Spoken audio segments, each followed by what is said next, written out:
국민의힘이 노변 우리 잘하고 있어요. 네. 국민의힘이 당원 100% 경선률을 비대위에서 그렇게 가자 이렇게 확정했다고 합니다. 하라 그래.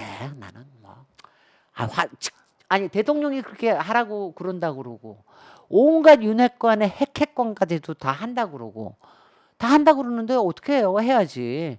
유승민 그런 그래도 거라도 나와야죠. 나오셔야지. 나오셔가지고 일단은 본인의 생각을 국민들한테 알리는 기회로 삼으시고 국민들뿐만이 아니라 당원들한테도 알리고 삼으시고 나는 알 수가 없어요. 나는 근데 국힘이 정말 바보 당원 같은 100 짓이라고 생각하거든. 국힘이- 이거는 찌질한 게 아니라 바보 같은 예, 짓이에요. 국힘이 당원 100% 경선을 이렇게 확정해서 가려면 네. 국고 보조금도 받지 말고 음흠. 그냥 당비로 당을 운영하는 게 맞지 않겠어요? 그것까지 뭐 그럴 수도 있겠네. 예, 왜냐하면 이게 당심과 민심의 분리 그래서 민심과 가까이 다가가게 하기 위해서 사실 한때는 당원 50% 국민 50% 이런 안을 짠 적도 있고 민주당의 경우는 국민 경선인단 2012년에 한명숙 총리 당대표 될 때는 국민 경선인단 80만을 모아서 거의 7대3 경선을 했습니다. 70% 국민, 30% 당원 이런 식으로. 그런데 이렇게 그 당심으로 가려면 이건 과거로 후퇴거든요. 그래서 이거는 정당사 전체에서 후퇴라는 얘기를 저는 하고 싶습니다. 그렇죠. 20년 뒤로 가는 거죠. 근데 저는 왜냐하면 이게 저는 바보짓이라고 생각을 하는 네. 게 이렇게 해서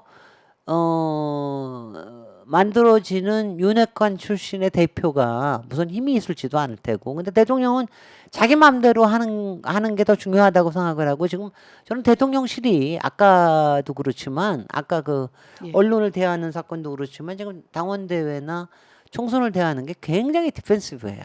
방어적이에요. 딴 게 없어. 그러니까 공격적으로 나가는 게 아니라 계속해서 자기가 가진 걸 지키려고 하는 쪽으로만 지금 나가거든요.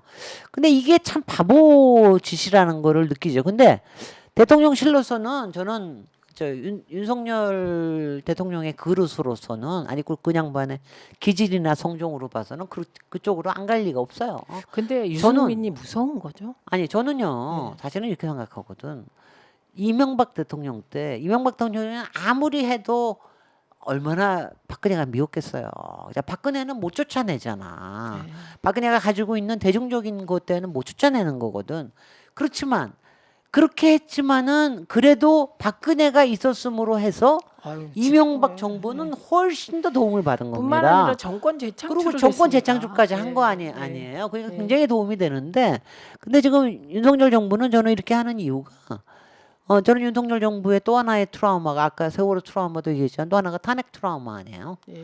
탄핵 트라우마에서 벗어나지 못하기 때문에 두려워서 그러니까 자기하고 반대되는 세력이 나의 편이어야 될 정당의 대표로 하는 건 도저히 못 견디겠다 이거지. 이게 어떤 장면이냐면 박근혜가 서청원을 당대표 만들라고 길을 쓰다가 결국은 실패합니다. 네. 그리고 김무성 의원이 당대표가 되면서 그게 결국 탄핵으로 갔다고 생각하는 것 같아요. 하는 그쪽이. 거예요. 네네. 그러니까 어떻게 해서든 윤핵관을 당대표로 세우겠다. 지금 그런 것 같아요.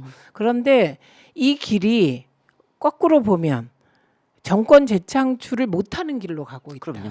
네, 그렇게 정권 볼수 있습니다. 재창출뿐만이 아니라 탄핵이라는 거에도 어떻게 될지 모르는 거예요. 지금 이 세력을 이렇게 적으로 돌린다 그러면은 그러니까는 지금 아직은 대통령의 당무 개입과 나중에는 이제 공천 개입까지도 갈 텐데 그거에 대해서 아직은 자료가 법적인 자료가 안 쌓여 있지만은 아시다시피 박근혜 대통령의 탄핵에는 공천 개입이라고 개입이요. 하는 게 이게 2년. 꼭 있었습니다. 예, 예. 2년이 있었기 예. 때문에 이거는 똑같이 윤석열 정부에도 적용될 수 있는 거거든요. 그렇게 네. 되면 무슨 일이 벌어질지 모르니까 굉장히 지금 위험한 일을 하고 있는 거죠. 네, 그렇습니다. 그리고 당원 100%로 바꿔야 되지 않냐가 대통령의 뜻이라고 전언이 계속 있습니다. 대통령이 직접 발언한 게 아니라 어딘가에서 그런 얘기를 했다. 이렇게 전언이 있어서 법률적으로 피해 가려고 하는 것 같은데 당원 100% 경선으로 찐 윤핵관을 당대표로 뽑겠다. 이게 윤심 같습니다. 네. 그러니까 결국은 이제 국민의힘은 당심 윤심 그리고 민심과는 멀어지는 그런 길을 갈 것 같고 7대3으로도 유승민 의원이 되기 힘들다고 저는 생각했는데 네. 예, 유승민 의원이 탄핵 트라우마 때문에 위협적인 존재가 된 것 같습니다. 본인. 그런 거예요? 예, 예. 네. 근데 지금 끝나시기 전에 요거 하나는 지적을 해야 돼. 오늘 우리가 월요일인데 오늘 19일입니다. 예. 우리 딸 생일이네. 저거 미역국도 안 끓여줬네. 씨. 어머나 왜 그러셨어요? 뭐 바빠서 그랬어요. 그런데 그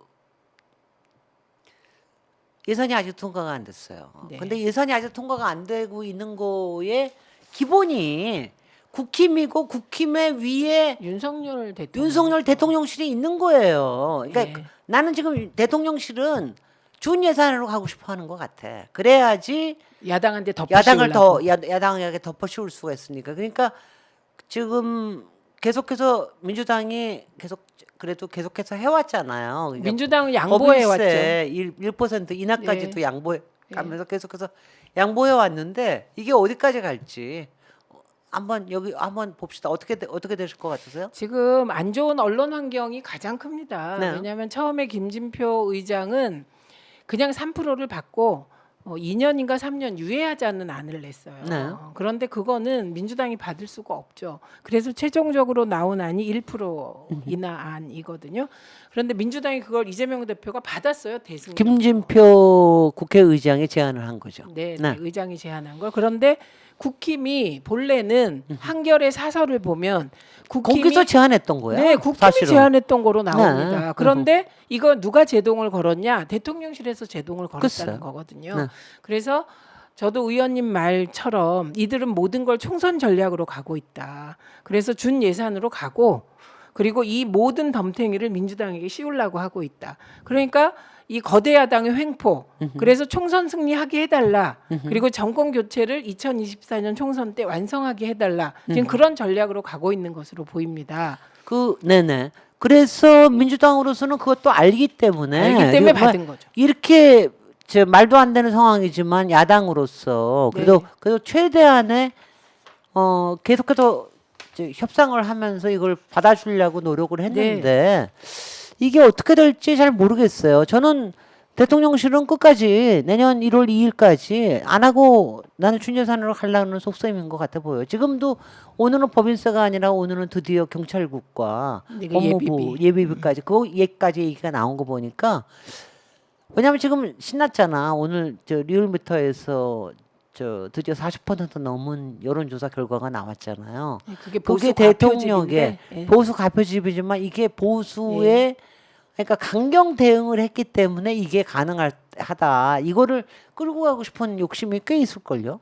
꽤 있을 거고 그리고 민주노총 회계 문제를 또 치고 들어가겠다는 거잖아요. 네. 그러니까 화물연대 파업에 대한 강경 대응이 점수를 얻었다는 판단하에 강경 기조로 계속 갈 것 같습니다. 그래서 민주당이 지금 거꾸로 시험에 빠진 형국이 네네. 되어 버렸는데요.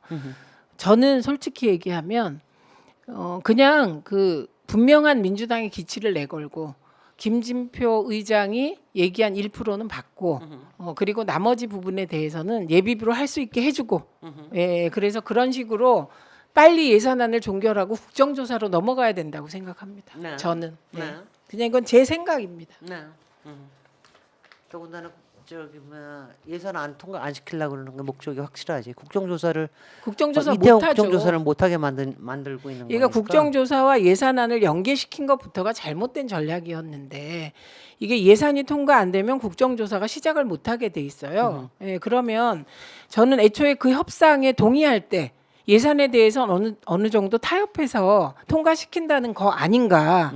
그러면 그때 생각 다르고 지금 생각 다르면 민주당은 영원히 끌려가서 국조도 못할 것이다 이렇게 생각합니다.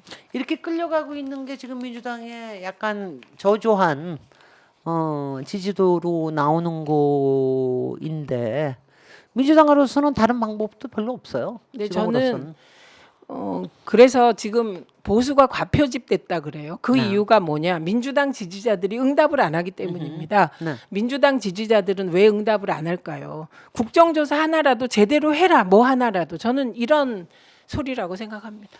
오늘부터 여하튼 국정조사는 시작이 된다 그러니까 근데 시작이 돼도 여당이 참여 안 하면 네. 증인 채택해도 증인들이 안 나옵니다. 글쎄요. 그래서 가능성이 높아서 이게 반쪽짜리라고 흔히 얘기하는데 국조가 예를 들면 이상민 장관을 나오라 그랬는데 안 나올 거 아니에요. 여당이 없으면. 예, 그래서 정말 세심하게 많은 것을 고민해서 결정했으면 좋겠다 싶습니다. 네.